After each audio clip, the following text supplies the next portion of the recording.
وزارت امور داخله برای نخستین بار سیستم شناسایی سریع DNA را در مدیریت لابراتوار بیولوژیکی و DNA ریاست کریمینال تکنیک به بهره برداری سپرد.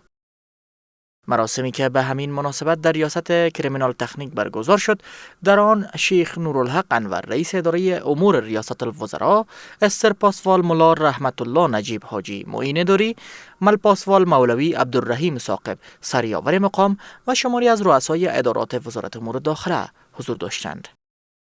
شیخ نورالحق انور رئیس اداره امور در این مراسم راهاندازی سیستم شناسایی سریع DNA را یک دستاورد مهم و ارزشمند عنوان کرد و گفت که این سیستم با فراهمسازی شواهد علمی روند تحقیقات جنایی را تقویت کرده و در تأمین عدالت، تشخیص حق از باطل و حمایت از مظلومان نقش مؤثری ایفا خواهد کرد. یو عادي شی نه ده، دا د تاثیر او د نتیجې لحاظ نه دا یو غټ پرمختګ ده او یو غټ اقدام ده، کوم چې رامنځته شو چې دې سره به څومره بدامنۍ او جرایم کمیږي او څومره ظالمانو ته به لاسرسی کیږي تر څو هغوی ته د ظلم سزا ورکړلی شي، چې دا په عین حال کې یو کومک ده په مجموع کې له ظالم سره او له مظلوم سره. لکه ما یو روایت قرات کړی د پیغمبر صلی الله علیه وسلم انصر اخاک ظالما و مظلوما، دواړو سره نصرت دا د مکلفیت ده، هم له ظالم سره هم له مظلوم سره. له ظالم سره پیغمبر صلی الله علیه وسلم نه پوښتنه وکړه څه شی ده، وایي د ظلم نه مخنیوی. دغسې وسایل نه استفاده او د دې استعمال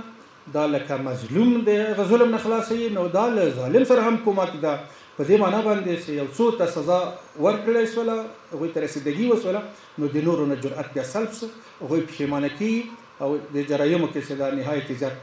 تخفیف راځي. همچنان استر پاسوال ملا رحمت الله نجیب حاجی معین اداری وزارت امور داخله با اشاره به اهمیت بهره‌گیری از فناوری‌های نوین در نهادهای امنیتی اظهار داشت که استفاده از تکنولوژی‌های پیشرفته زمینه ارائه خدمات بهتر و رسیدگی مؤثرتر به مشکلات مردم را فراهم می‌سازد. در دقیق تحقیق در مخک خودم و تاس سر پلاس کی صرف داو تنشی مدعی و مدعی علیه و اویا با سر نور شواهد و اسناد با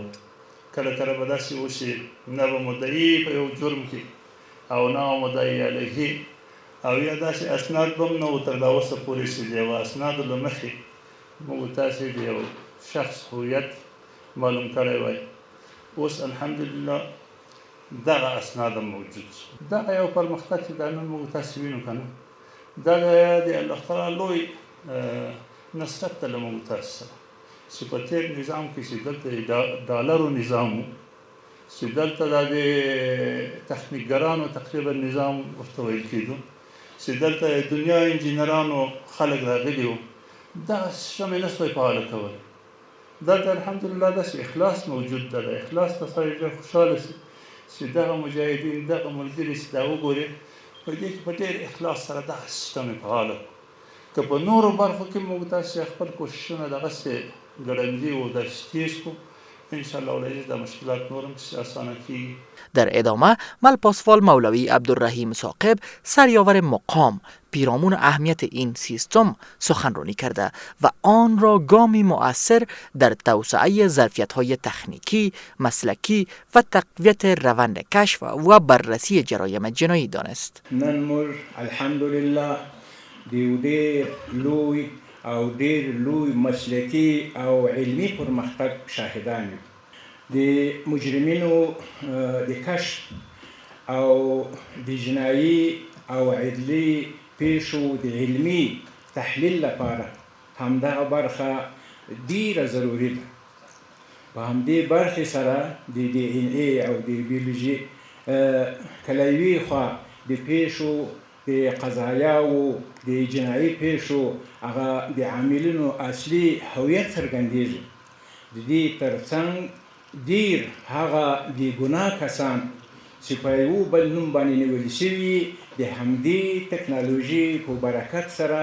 براعت ورته ورکول کېږي او خلاصېږي. همچنان ملپاسوال مفتی عبدالمتین قانی سخنگوی وزارت امور داخله راه اندازی این سیستم را زنگ خطری برای مجرمان عنوان کرده و گفت که استفاده از فناوری شناسایی DNA نقش مهمی در کاهش جرایم، تسریع روند کشف قضایا و تأمین عدالت خواهد داشت. انشالله که یک زنگ خطر برای مجرمین خواهد بود که ما انشالله نیروهای شرطه با تیم تکنیکی و مسلکی که داریم انشالله در قسمت انکشاف و تحقیقات جرم و جنایت و به موقع گرفتن مجرمین و پایین آوردن گراف جرایم انشالله خیلی موثر تمام میشه. از قسمت تکنولوژی چون دنیا پیشرفته شده مجرمین سازماندهی میشه و طبعا توسط یک سازمان قوی با طرق مختلف نوین و پیچیده جرایم را اجرا میکنه. ما به خاطر همچنان مجرمینی که سازماندهی میشه و رسمی جنایت را اجرا میکنه انشالله از تیم تخصصی گرفته تا تکنولوژی پیشرفته آماده هستیم که اونا را مهار بسازیم و اجازه ندهیم که گراف جرایم بالا برود. باز هم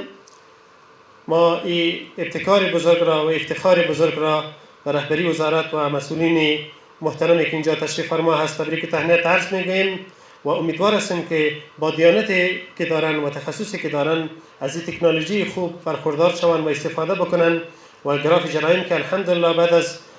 حاکم شدن نظام اسلامی خیلی پایین آمده که انشالله به صفر نزدیک شوند. ملپاسوال مولوی زیارمل خطاب رئیس کریمینال تکنیک نیز این سیستم را یک دستاورد بزرگ برای وزارت امور داخله خواند و افزود که بهره برداری از آن دقت و سرعت بررسی پرونده های جنایی را افزایش داده و زمینه ارائه شواهد علمی و معتبر به مراجع عدلی و قضایی را فراهم می سازد.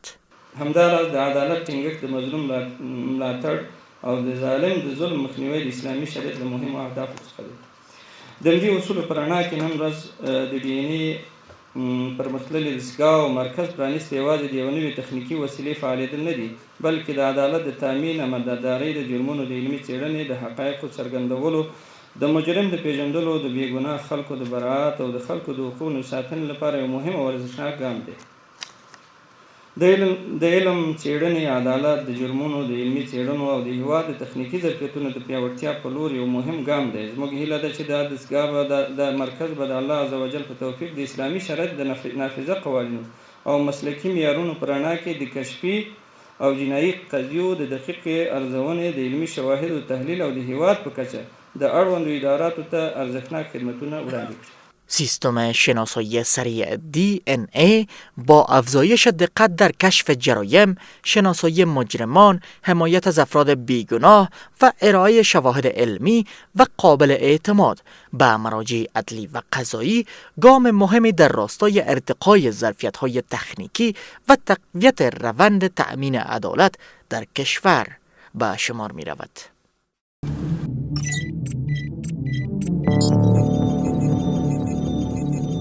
پولیس د ټولنې خدمتګار